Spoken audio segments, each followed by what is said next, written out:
Welcome the anointed ones. When truth walks the streets, even silence steps aside. Let that sink in. Because lately, the streets have been whispering a name. Your name. Not the name on your ID, but the one carved into people's memory by your resilience, your truth, your refusal to fold when everything around you crumbled. You didn't need a billboard, a hashtag, or a hype team.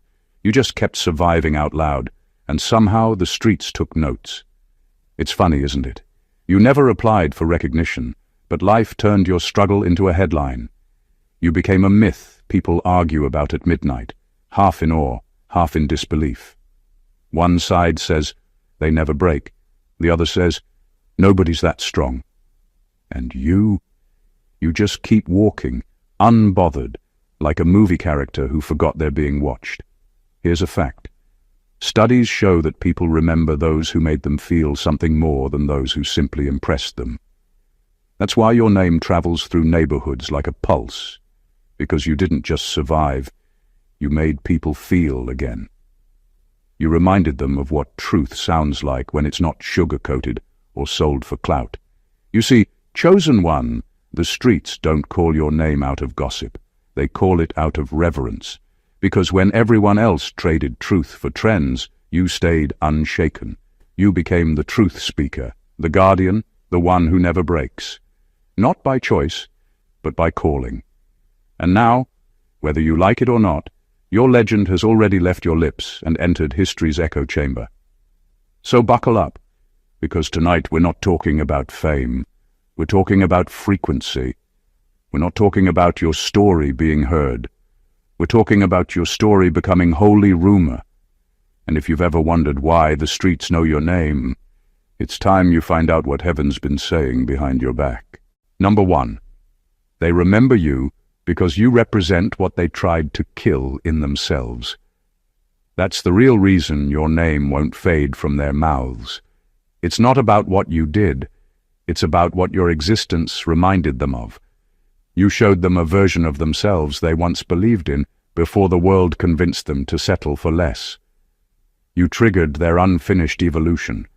You became living proof that the light they buried under excuses still exists, and that's uncomfortable for people who've made peace with pretending. You didn't just speak truth. You embodied it. You stood in integrity when bending the truth would have made life easier. You walked away when everyone else was crawling back for acceptance. You didn't play dirty to win. You chose peace over popularity, and that made people nervous. You made strength look quiet and effortless, and that exposed the noise in their souls. It wasn't that they hated you. They hated what you reminded them of, the version of themselves that used to believe, used to fight, used to hope. When someone has killed off their own authenticity, seeing someone live freely feels like a slap to their illusion. Your presence becomes their mirror, and mirrors don't lie. So when you walked through spaces with calm confidence, they felt exposed. When you refused to gossip, compete, or explain yourself, it confronted their need for validation. You didn't mean to awaken anything, you just existed truthfully. But that truth shook the fake foundations they built to feel safe. That's why they talk about you when you're not around. That's why your name lingers in rooms long after you've left. You became a reference point, the what-if that won't die in their minds. They envy your peace, but crave your courage. They're not obsessed with you. They're haunted by the evidence that someone made it out of the same darkness they surrendered to. You became the reminder that they didn't lose the battle. They just stopped fighting. That's the power of your presence. You woke up the sleeping warriors in people who buried their own fire. Some will thank you for it. Others will resent you. But all of them will remember you. Because when someone embodies the truth, they become unforgettable. And you, chosen one, are exactly that. Number 2. Your name travels through frequency, not fame. That's why you can walk into a room full of strangers and still feel the shift in the atmosphere. You don't have to speak for people to sense your presence. Energy moves faster than words ever could, and yours speaks fluently. It carries your truth, your resilience, your spirit, all of it. People can feel you before they even know who you are. That's not popularity. That's vibration doing its work. Fame needs attention to survive, but frequency doesn't. Fame fades when the spotlight moves, but frequency lingers even in silence. It's why your name comes up in random conversations, in rooms you've never entered, among people who've only heard whispers. You don't trend, you resonate. Your presence travels through the energy field of people you've impacted, healed, confronted, or even exposed. You left a vibration so distinct that it became a code their spirits recognize. That's why your name keeps surfacing, not because of gossip, but because your energy imprinted itself on the collective. When someone carries real power, it moves like sound through water. It bends, ripples, and reaches places your physical body never could. Every act of kindness, every word of truth, every time you stood your ground, those moments released energy that still travels. You've sent out frequencies strong enough to disturb the comfortable and comfort the disturbed. It's spiritual law. Energy never dies. It just transfers. And you've become a transmitter of truth without even trying. That's what unsettles people who rely on appearances. They don't understand how your name keeps showing up when they've tried to erase your influence. They don't realize that frequency can't be silenced. They thought blocking you, ignoring you, or talking down on you would work. But the universe doesn't operate through gossip. It operates through vibration. What you carry doesn't need an audience. It just needs alignment. Your reputation isn't built on who talks about you. It's built on who feels you. The streets, the energy, the unseen all recognize you because your vibration speaks truth fluently. You've become a walking signal of authenticity, and the world, hungry for something real, keeps tuning in. That's not fame, that's frequency, and it travels further than any rumor ever will. Number 3, you were never meant to be popular. You were meant to be unforgettable. There's a big difference between being known and being remembered. Popularity is built on trends. Remembrance is built on truth. The world claps for what entertains them, but it never forgets what transforms them. You didn't fit into their boxes, and that's why your story lingers. You left an emotional fingerprint that doesn't fade with time. People may not always like you, but they can't erase the mark you left on their spirit. You never chased the spotlight, but the spotlight couldn't ignore your light. Popularity would have forced you to compromise, to play the game, to water down your truth so others could digest it comfortably. You refused to do that. You spoke raw truth, even when it cost you connections. You showed up as yourself in a world addicted to masks, and that alone made you rare. Being unforgettable means you leave behind a residue of authenticity that burns into people's memory.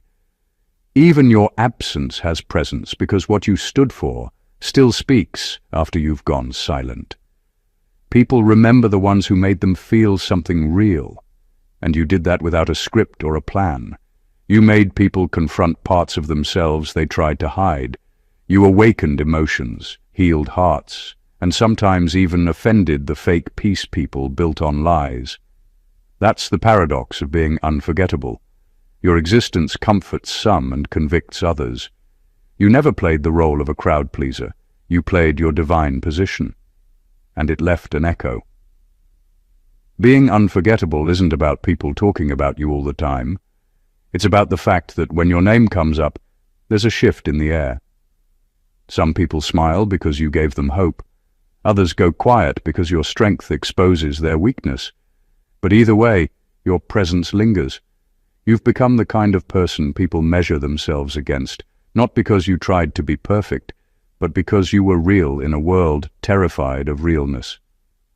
Popularity dies when the crowd moves on, but authenticity lives on in memory. That's why you'll outlast every trend. You didn't come here to be liked. You came here to leave an imprint. And the truth is, unforgettable souls never need permission to be remembered.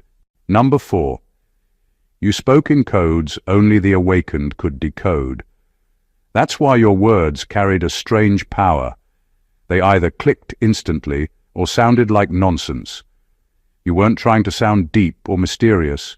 You were simply speaking from a level most people haven't reached yet. Truth has layers, and your words came from a place of insight, not performance. You weren't dropping quotes for applause. You were transmitting energy, wisdom, and revelation. To the unawakened, it sounded like confusion. To the awakened, it sounded like home.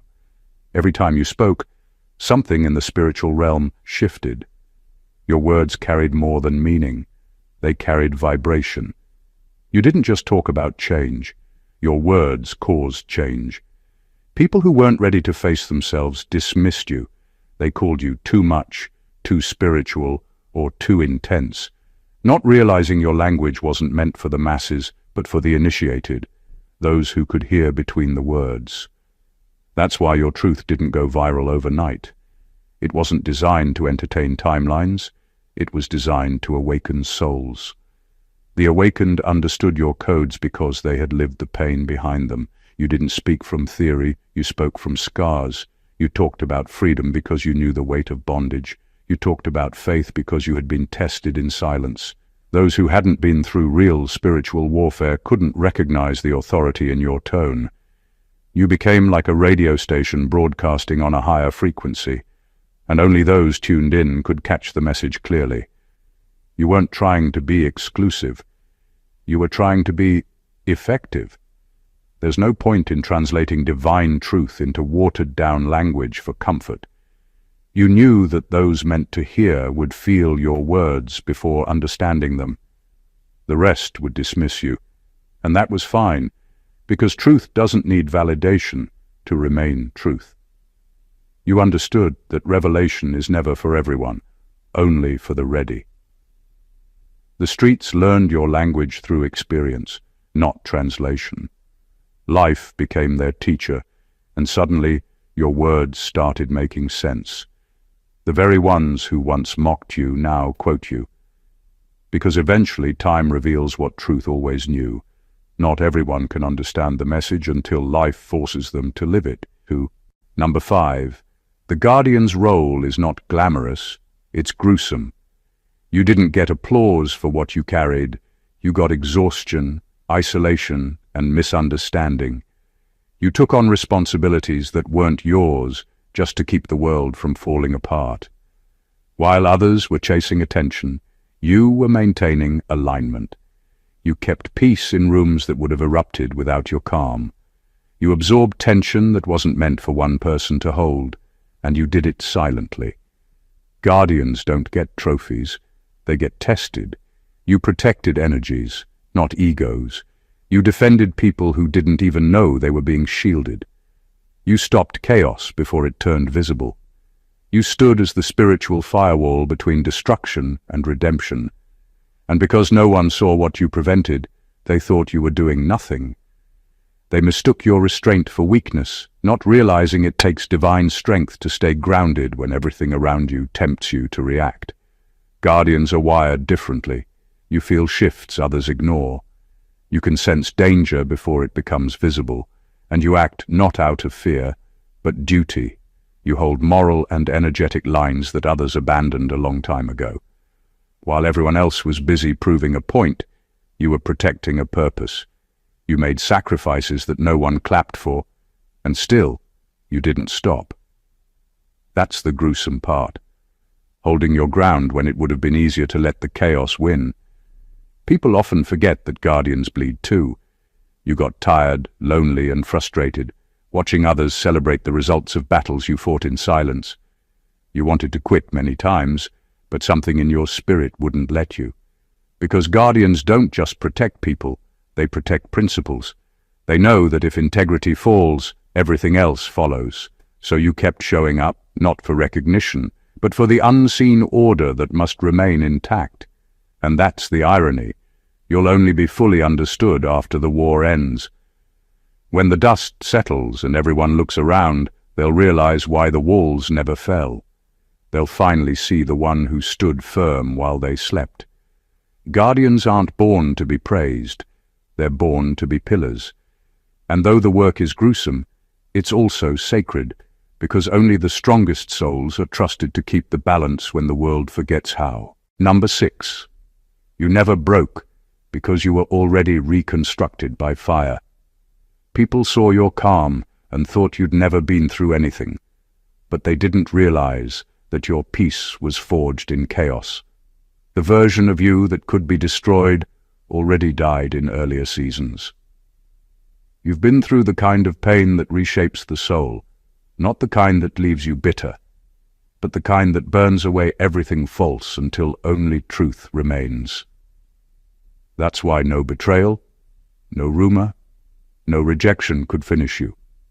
You've already met worse and survived. They thought they were witnessing your downfall when they were actually watching your rebirth. You've been tempered like steel, each heartbreak, each loss, each disappointment, adding another layer of strength they can't comprehend. People assume resilience is about being tough, but yours came from surrender. You learned to stop resisting the fire and let it refine you. What they thought would destroy you actually purified you. You stopped identifying with the version of you that needed validation, approval, or comfort. That part was burned away. What's left is purpose, discipline, and quiet authority. Pain became your teacher, not your enemy. It taught you how to detach from things that don't serve your growth. It taught you to hear God in silence and trust divine timing, even when life made no sense. You realized that breaking isn't the end. It's the proof that the old structure can't hold your new spirit. Every time life shattered your plans, something stronger was being built behind the scenes. That's why you walk differently now. You don't move with fear, you move with knowing.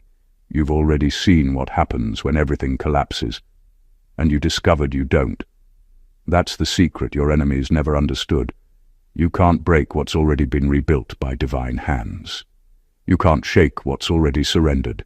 You've been through enough fire to become the flame itself. You learned how to convert pressure into wisdom and pain into strategy. You didn't survive because you were lucky. You survived because you became unchangeable at the core. And now, every time someone tries to test your limits, they find out what fire leaves behind. Something too refined to break again. Number 7. You carried the streets like scripture, and they knew it. You didn't just move through the streets. You gave them meaning. You've seen the pain, the betrayal, the hunger, the chaos, yet instead of letting it poison you, you turned it into wisdom.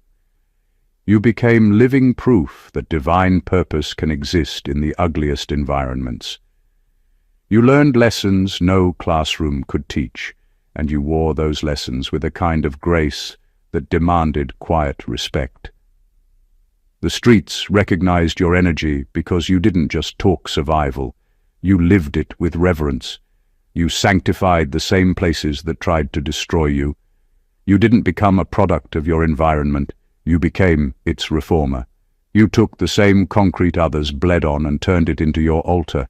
Every scar, every night you refused to quit, every tear you hid from the world, it all became part of your sacred text.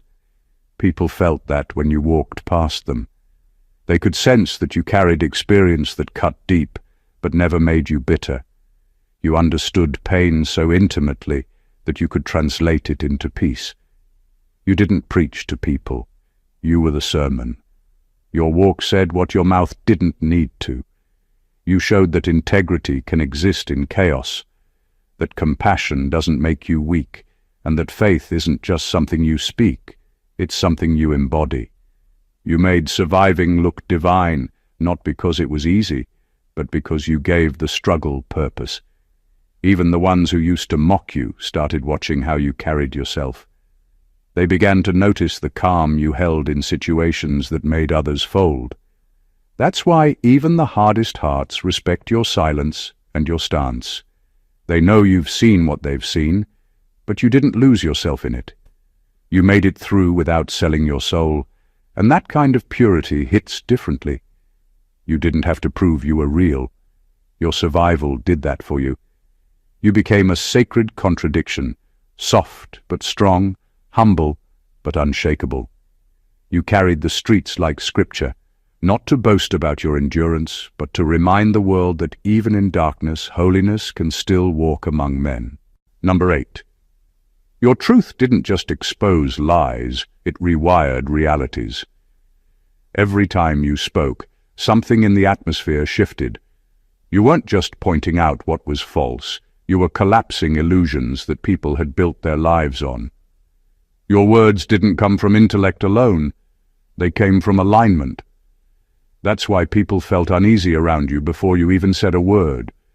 Your presence carried correction. You brought frequencies that couldn't coexist with deceit, and wherever you went, truth began to rearrange what no one else could touch. People thought you were just outspoken, but it was deeper than that. You weren't trying to win arguments, you were anchoring reality. You exposed things that had been festering in silence. You forced people to confront the version of themselves they pretend doesn't exist. That's why some couldn't stand you. Your truth dismantled the comfort of denial. It wasn't personal, it was energetic. Your spirit carried authority that words alone couldn't imitate. You didn't shout, but your energy announced itself. It told the room, illusion expires here. Every conversation with you became a mirror. People left feeling lighter or angry, never neutral. The ones ready to evolve felt seen and healed. The ones hiding behind performance felt exposed. Your truth acted like a reset button.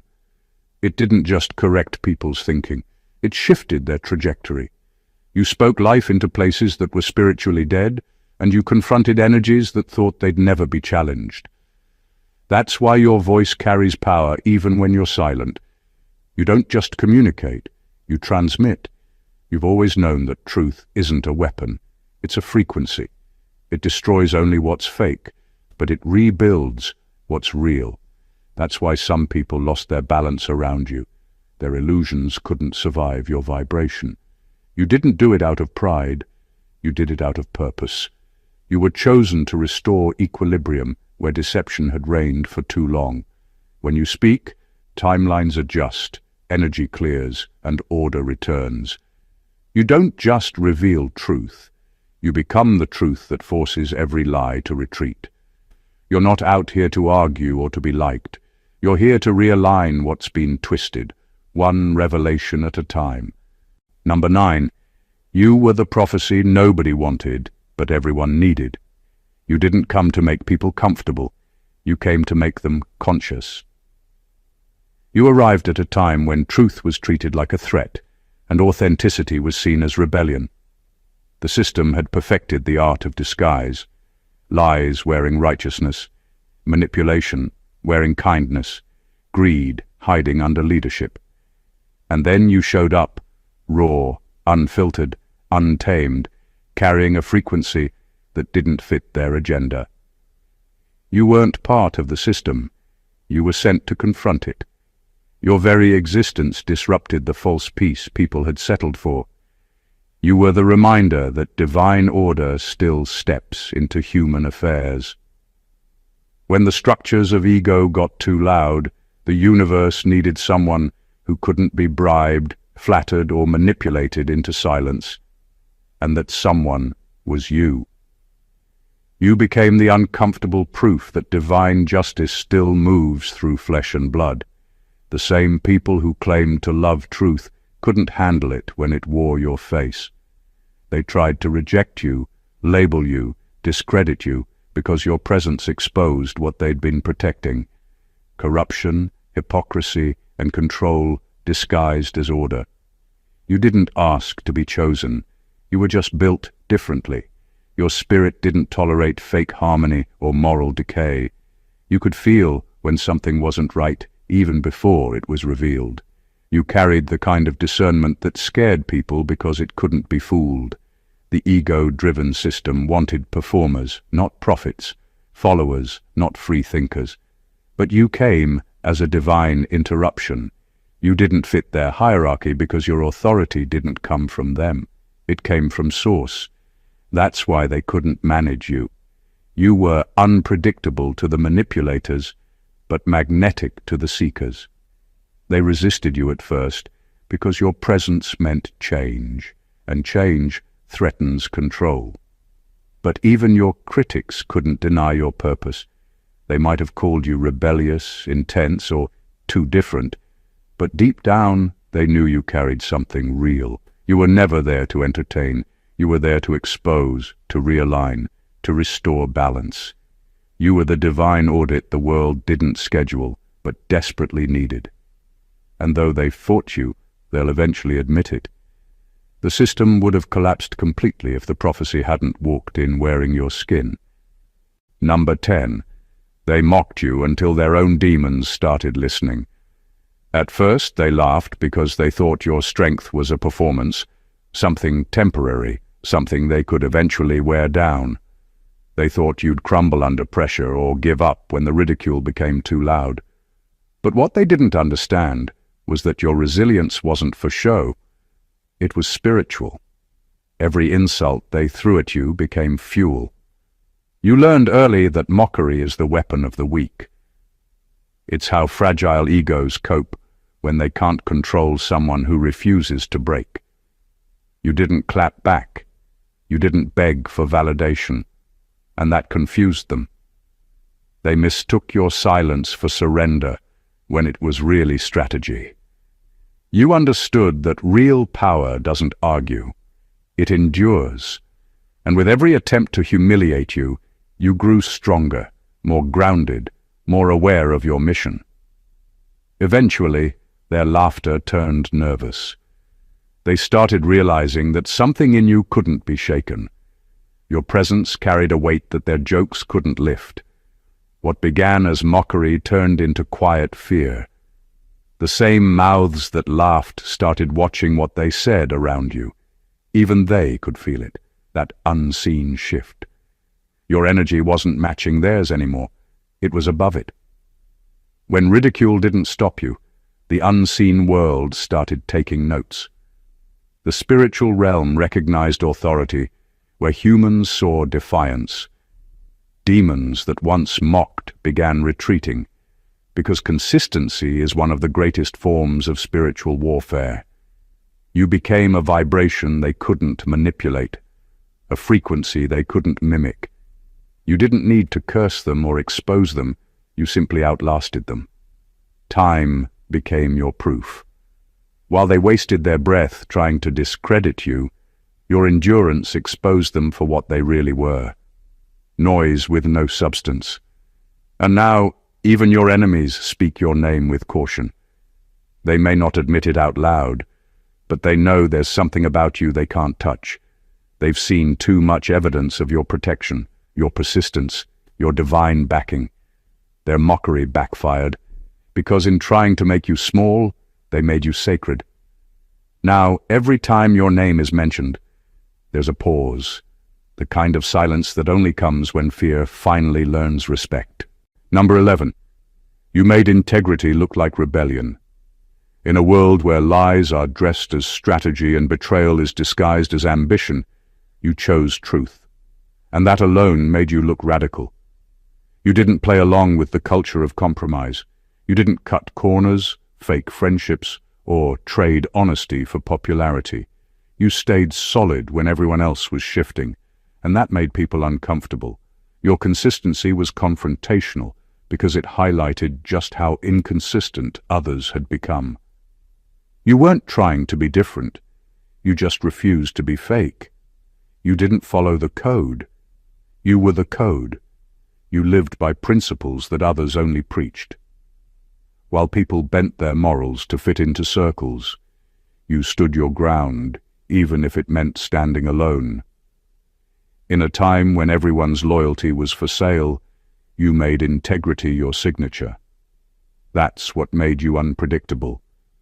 Not because you were wild, but because you couldn't be bought, manipulated, or guilt-tripped into submission. Your loyalty became rebellion, your honesty became disruption, and your boundaries became threat-level behavior to those living without them. The streets couldn't figure you out. Some called you stubborn, others called you self-righteous. But deep down, they knew you were something else entirely. Your character carried weight. You didn't need to shout to make a point. Your decisions spoke for you. People who once doubted you eventually realized that you weren't trying to win, you were trying to stay true. And that's rarer than fame, rarer than power. It's divine. Your moral compass exposed the collective confusion. You became a mirror that showed people how far they drifted from their own values. That's why some respected you and others resented you. Your presence reminded them of the promises they broke, to themselves and to others. You showed that discipline and purity of intention can still exist in a world built on shortcuts. And that's powerful because real integrity shines brightest in corruption. You turned righteousness into rebellion just by being real. You didn't need to shout, "I'm different." Your consistency said it for you. You carried integrity like armor, and it scared people who only knew how to survive through deceit. You didn't bend the rules. You reminded the world what the rules were supposed to mean. Number 12. The streets test every legend, and you passed. Nobody gets a crown without first surviving the crucifixion. You weren't handed respect. You were dragged through every layer of disrespect until your spirit became bulletproof. Every rumor was a trial, every betrayal a test, and every lie told about you was a mirror revealing who couldn't stand your truth. The streets don't honor words, they honor endurance, and that's exactly what made your name echo. You didn't rise through charm, connections, or manipulation. You rose because you refused to quit. You stayed grounded when others folded under pressure. You endured seasons of being misunderstood, mocked, and abandoned. Not because you were weak, but because your story wasn't meant to make sense to people who hadn't lived that kind of pain. Every loss you took refined you. Every humiliation taught you precision. Every moment you were left for dead became proof that you couldn't be buried because you were seed, not waste. Legends aren't made in applause, they're made in isolation. The ones who mocked you only helped sharpen your resilience. They thought tearing your name down would erase your legacy, not realizing they were engraving it deeper into memory. Because once you survive lies, you become untouchable by them. Once you outlast the betrayal, you become immune to manipulation. You built your credibility from ashes, not approval. And that's why it lasts. The streets have a way of testing authenticity.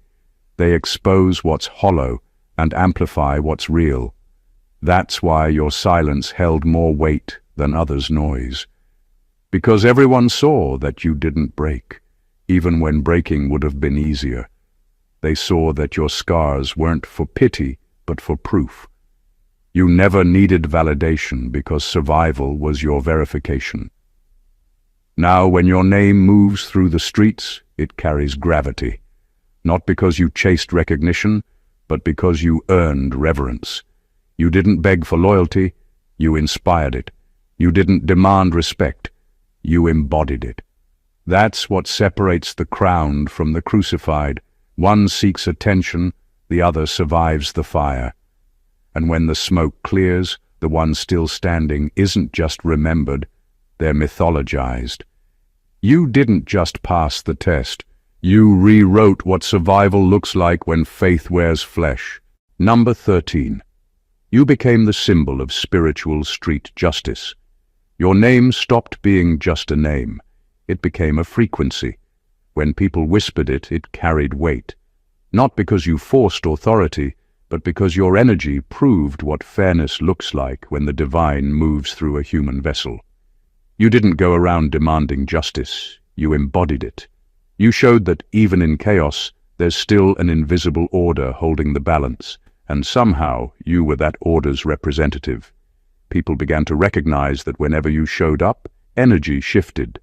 The fake got exposed, the liars got nervous, and the truth got louder without you saying a word.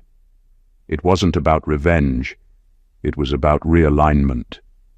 The streets could sense that when something was out of balance, when good people were being trampled and deception was winning, you'd appear, and the scales would start tipping. That wasn't intimidation. That was restoration. You didn't seek vengeance. You brought correction. That's what made you symbolic. You represented the justice that no human court could deliver. When people saw what happened to those who tried to play with your energy, they started understanding that karma isn't a myth. It's mathematics. You didn't curse anyone. You simply stood in such alignment that the universe handled your defense. People began realizing that you were a reminder that energy always pays its debts, sometimes with interest. You didn't need to prove your purity because outcomes spoke for you. The same people who thought they got away with betraying you started facing their own consequences, not because you wished it, but because balance demands it. You became proof that spiritual justice doesn't rush. It arrives right on time, wearing precision like armor. And now, when your name circulates in conversations, it's not out of gossip, it's out of caution. People learn to respect what they can't explain. You became a walking warning label for those who still think spiritual laws don't apply to street realities. The truth is, you didn't set out to be a symbol. You became one by surviving what should have destroyed you, and doing it without bitterness. You turned pain into authority, scars into equilibrium. That's why your name doesn't just echo, it corrects the air around it. Number 14. You're the living proof that truth never dies. It multiplies. They thought they could silence you by burying your name under lies, but they forgot that truth isn't fragile. It's regenerative. Every attempt to destroy your reputation only fertilized your legacy. What they buried in shame grew back in strength. Every rumor became soil. Every betrayal became water. Every attempt to erase you only made your presence impossible to ignore. Because truth doesn't rot, it resurrects. Your story became living evidence that lies have expiration dates, but truth doesn't. Time became your best witness. While false narratives crumbled, your authenticity aged like prophecy. It kept proving itself with every new season. People who once believed the worst about you started realizing the lies couldn't survive exposure. That's why your name now carries a different vibration. It's not fame, it's frequency. It commands respect because it carries proof. You didn't just survive falsehood, you exposed the anatomy of deception. Now, when your name gets mentioned, it triggers reflection. People pause before they speak on you because your story reminds them of how truth always finds a way to surface, no matter how deeply it's buried. You didn't have to defend yourself. Life did it for you. Circumstances rearranged themselves to prove your innocence. The very people who plotted your downfall became examples of why divine order can't be disrupted by gossip or greed. You didn't need revenge, you had revelation. You learned that when your alignment is pure, you don't chase justice, it circles back to you. That's why your name still stands, while others' stories faded. You became the echo of divine justice walking in human form. You turned endurance into evidence, and grace into armor. Your existence alone exposes the limits of deceit. That's why the streets don't just know your name, they revere it. You earned a kind of immortality that no clout can replicate. Your name carries weight because it has survived both crucifixion and resurrection. You became the living sermon that truth never needs to shout. It simply outlasts the lie. You didn't just tell the truth, you became it. And now, every whisper of your story proves one thing. Divine justice may move slowly, but it never misses its mark. The story of the chosen one isn't just a story, it's a movement. Every scar you've carried, every betrayal you've endured, every moment the world tried to break you, became a lesson not just for yourself, but for everyone who witnesses your journey. You weren't here to blend in, to follow the rules, or to make life comfortable for others. You were here to disrupt, to awaken, and to prove that integrity, resilience, and divine alignment cannot be crushed by lies, mockery, or chaos. From the way the streets speak your name to the invisible currents of energy you've shifted, your presence has left an indelible mark on reality itself. You became more than a survivor. You became a standard. A living example that the human spirit, when aligned with purpose, cannot be dismantled. You turned pain into authority, betrayal into strategy, and endurance into legend. Every whisper of your name carries the weight of truth, the echo of resilience, and the vibration of divine justice in motion. You didn't just outlast the trials, you redefined what it means to be unbreakable. You taught the streets, the unseen, and even your adversaries that power isn't about intimidation or spectacle. It's about unwavering presence, moral courage, and the ability to realign the world simply by existing in alignment with higher truth. What you've become is eternal, not because of recognition, not because of accolades, but because of the frequency you carry. You are a living sermon, a walking code, and a symbol of everything the world needs but few can embody. And while many will try to imitate, debate, or even challenge you, the truth is, nothing can touch what has been forged through fire, faith, and unshakable integrity. The streets know your name, they feel it, they respect it, and the universe itself is taking note. If this message resonates with you, if you feel the power, the truth, and the energy behind what it means to walk this path, don't let it stop here. Subscribe to the channel so you can continue receiving insights like this. Like this video to honor the journey and the lessons it carries. Share it with those who need to feel the truth in their bones. And leave a comment. Your voice matters. Your story matters. And together we witness the unstoppable rise of the chosen ones. The streets know your name, but now the world can too. God bless you.